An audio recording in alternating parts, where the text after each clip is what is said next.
ભાગ બેટા છોડતો નહીં. તારી તો જોઈ લઈ.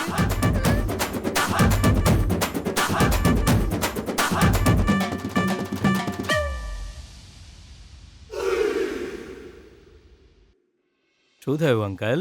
એ તું મને મૂર્ખ સમજી રહ્યો છે કે શું? તું તારા અરીસામાંથી મારી દીકરીને જોઈ રહ્યો તો એ મને દેખાય છે અહીંયાથી. ના ના, હું તો રોડ પર જોઉં છું. પાછળથી કોઈ વાહન આવતું હોય તો ખબર પડે. તમને એવું લાગ્યું હું તમારી દીકરીને જોઉં છું? હવે હું પહેલાનો વિજય નથી અંકલ. ઓ બિચારો, તું રોડ જોવા માંગે છે? એક કામ કર, થોડે આગળ જઈને ઊભી રાખ ગાડી.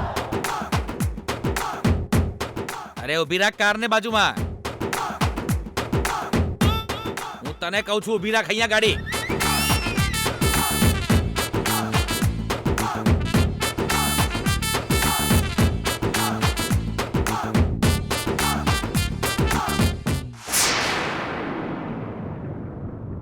અરે ગુરુજી, એના જીવને જોખમ છે.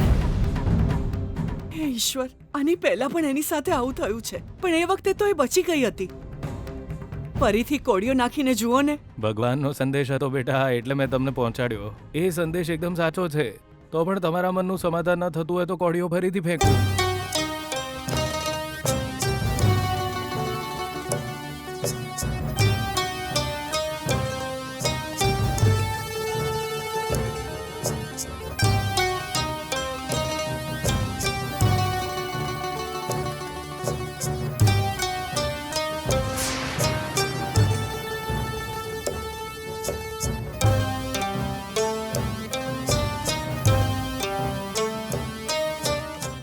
ગુરુજી, મારી દીકરીને કોઈ જોખમ નથી ને એ જ કે છે ને આ કોળીઓ. એના માથે હવે કોઈ જોખમ નથી ને.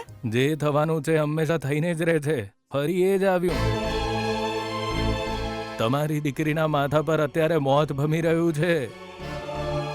ગમે ત્યાં સંતાશે તો પણ એ બચી નહીં શકે. હવે તો ભગવાનના આશીર્વાદથી જ તમારી દીકરીની રક્ષા થઈ શકે છે. તમે આવું કેમ કહો છો? જુઓ, તમે જેટલી દક્ષિણા માંગશો એટલી હું આપી દઈશ, પણ આનાથી બચવાનો કોઈ ઉપાય દેખાડો. જો બેટા, હું પૈસા લઈને ખોટું બોલું એવો જ્યોતિષ નથી. સત્ય હોય એ જ હું તો કહું છું. ગમે તેટલી વાર કોળીઓ નાખું, જવાબ એ જ મળશે. તારી દીકરીના માથે મોત ભમે છે.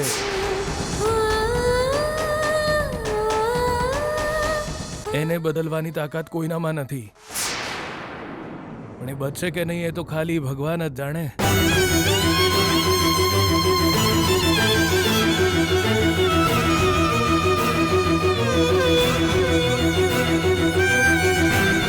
ઈશ્વર બધું જ જાણતો હોય છે.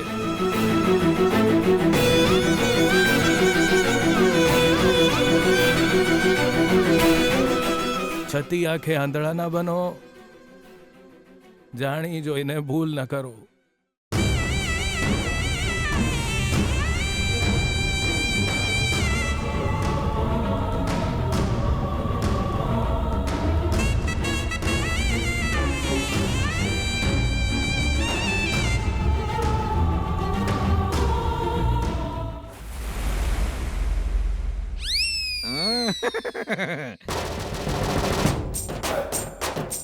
ચોરી છુપે તું મારી દીકરીનો ચહેરો નિહાળી રહ્યો હતો ને.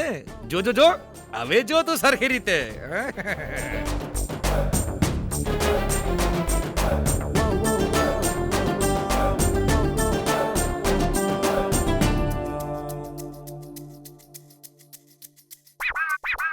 હવે આ તકિયાની આર પાર મારી દીકરીનું મોઢું કેવી રીતે જોઈશ? રાજકુમાર, બોલ બોલ.